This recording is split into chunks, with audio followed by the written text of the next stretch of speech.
लोणावळा येथे काँग्रेसचा राज्यस्तरीय प्रशिक्षण शिबिराला सुरुवात।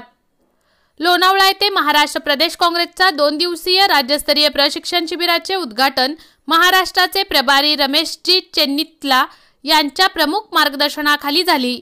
यावेळी प्रदेश काँग्रेस कमिटीचे अध्यक्ष नानाभाऊ पटोले, विरोधी पक्षनेते विजय वडेट्टीवार, विधिमंडळ पक्षनेते बाळासाहेब थोरात, माजी मुख्यमंत्री पृथ्वीराज चव्हाण, माजी मुख्यमंत्री सुशीलकुमार शिंदे, प्रदेश काँग्रेस कमिटीच्या कार्याध्यक्ष आमदार प्रणितीताई शिंदे, आमदार सतेज पाटील यांच्यासह तसेच माजी आमदार प्रकाश येलगुलवार, शहराध्यक्ष चेतनभाऊ नरोटे, काँग्रेसचे जिल्हा कार्याध्यक्ष सुरेश हसापुरे यांच्यासह अन्य उपस्थित होते।